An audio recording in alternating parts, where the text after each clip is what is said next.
ভয়ের জগতে আপনাকে স্বাগতম।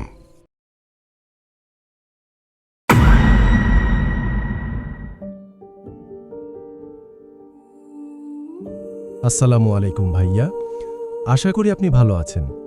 আমি নাবিল আহমেদ। আজকে আমি যে ঘটনাটি শেয়ার করব সেটি আমাদের গ্রামের একটা ছেলে, পেশায় ইজি বাইক চালক, তার সাথে ঘটে যাওয়া বাস্তব সত্য একটি ঘটনা। ঘটনাটি ঘটেছিল দক্ষিণাঞ্চলের কোনো একটা স্থানে। কিছু সমস্যার কারণে স্থানের নাম প্রকাশ করতে পারছি না। ঘটনাটি 2019 সালের। এবার ঘটনায় যাওয়া যাক। শওকত গ্রামের খুব সাধারণ একটা ছেলে। পড়াশোনা খুব বেশি দূর করেনি, 8ম শ্রেণী পাস।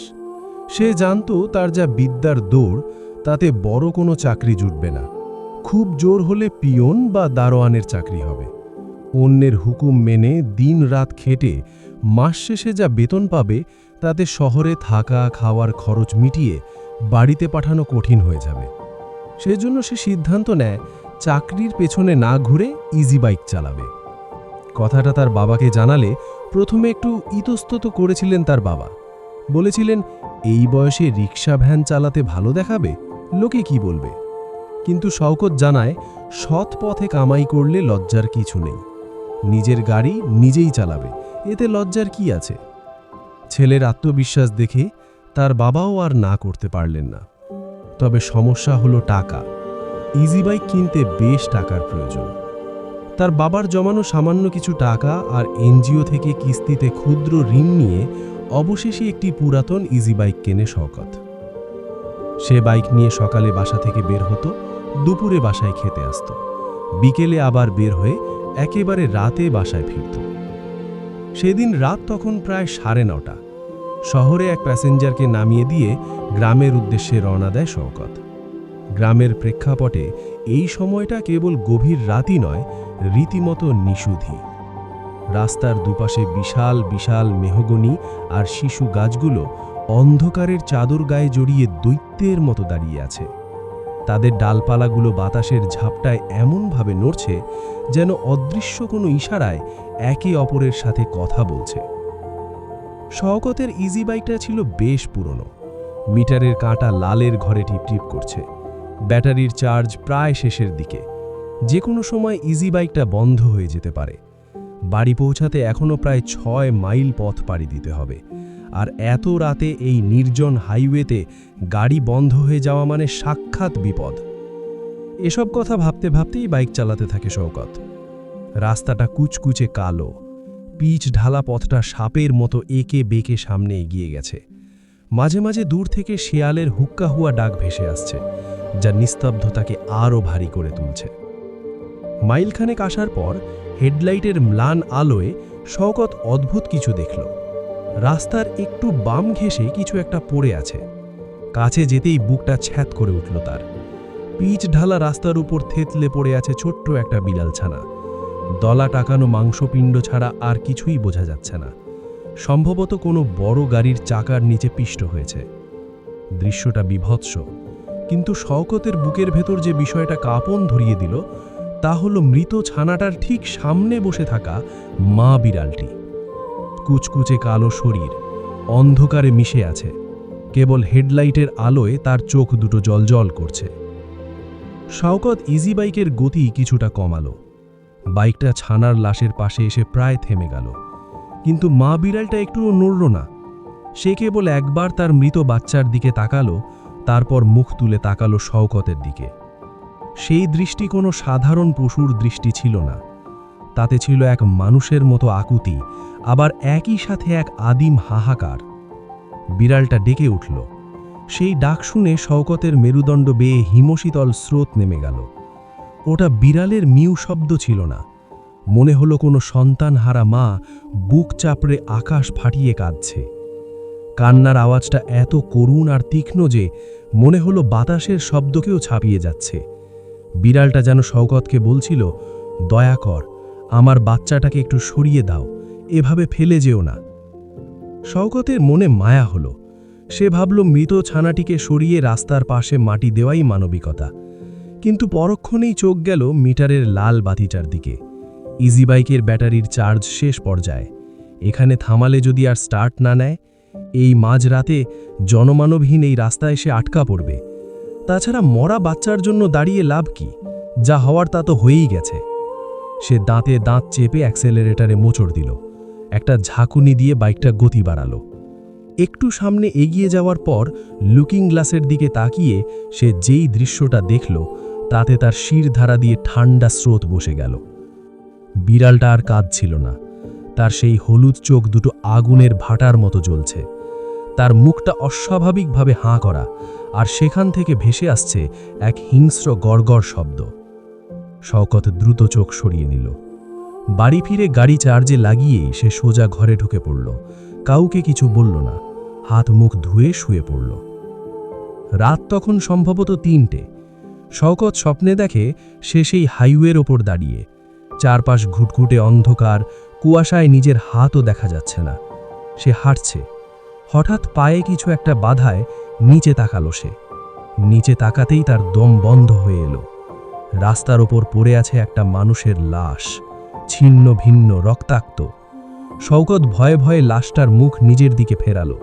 এ কি? এটা তো তার নিজের লাশ। আর লাশের পাশে বসে আছে সেই কালো বিড়ালটি। বিড়ালটা তার সেই হলুদ চোখ দিয়ে শওকতের দিকে তাকালো।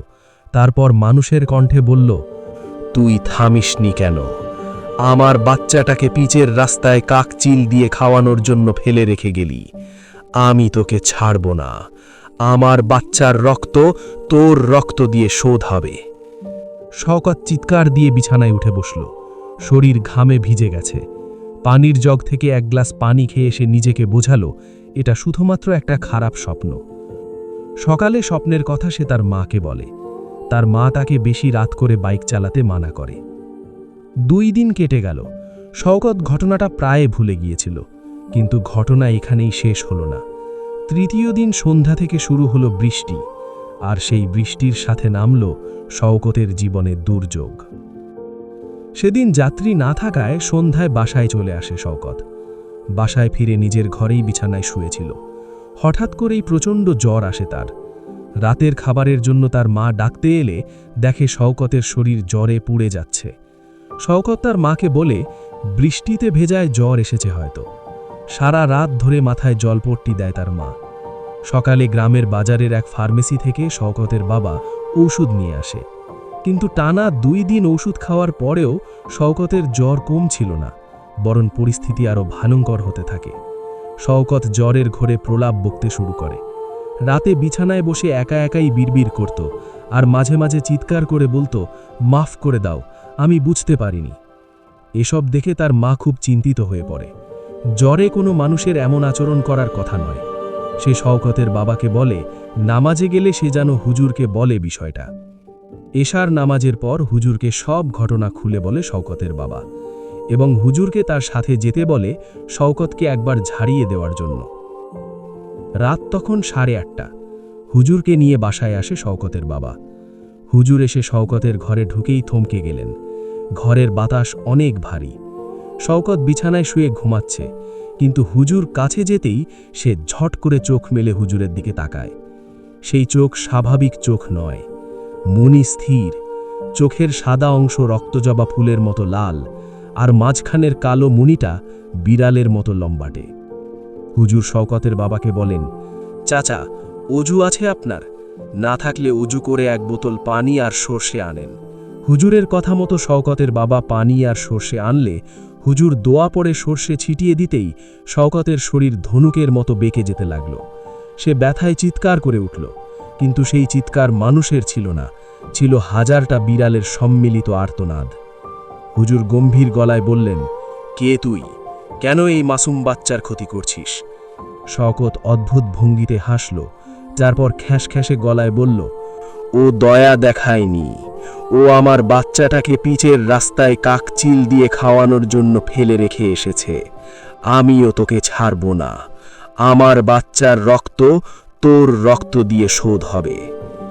হুজুর বুঝলেন এটা শক্তিশালী কোনো জিন, যে তার বাচ্চার মৃত্যুর প্রতিশোধ নিতে চায়। একে শুধুমাত্র কথা দিয়ে বুঝিয়ে তাড়ানো সম্ভব নয়। হুজুর সূরা পাঠ করা শুরু করলেন।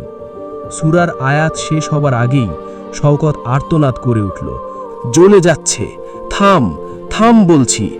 কিন্তু হুজুর থামলেন না। এবার শওকত লাথি মেরে পাশের কাঁচের গ্লাসটা চূর্ণ বিচূর্ণ করে দিল। হুজুর তার হাতের তসবিদার শওকতের কপালে ছোঁয়ালেন এবং উচ্চস্বরে আয়াতুল কুরসি ও দোয়া পাঠ করতে লাগলেন। তসবি স্পর্শ করতেই শওকতের শরীর থরথর করে কাঁপতে শুরু করল। তার মুখ দিয়ে সাদা ফেনা বের হতে লাগল। কিছুক্ষণ পর শওকত হঠাৎ বমি করা শুরু করল। দলা দলা কালো জমাট বাঁধা কালচে রক্ত। হুজুর শেষবারের মতো জোরে ধমক দিয়ে বললেন, যা, চলে যা, আল্লাহর দোহাই দিচ্ছি, এই শরীর ছেড়ে যা। শওকত বিকট এক চিৎকার দিল। সেই চিৎকারে মনে হলো ঘরের টিনের চাল যেন উড়ে যাবে। ঘরের লাইটটা দপ করে নিভে গিয়ে আবার জ্বলে উঠল। শওকত ধপ করে বিছানায় লুটিয়ে পড়ল। পরের দিন সকালে যখন শওকতের জ্ঞান ফিরল, সে অত্যন্ত দুর্বল ছিল, কিন্তু তার শরীরে জ্বরের কোনো নামগন্ধ ছিল না। রাতের ঘটনার কিছুই তার মনে ছিল না। হুজুর যাওয়ার সময় বলে গিয়েছিলেন, ওর হায়াত ছিল তাই বেঁচে গেছে। অবলা জীব, বিশেষ করে বিড়াল কুকুরকে কখনো অবহেলা করতে নেই। জিনেরা প্রায়ই এদের রূপ ধরে থাকে। শওকত এখন সম্পূর্ণ সুস্থ, কিন্তু এখনো কোনো বিড়াল দেখলে সে আতঙ্কে শিউরে ওঠে।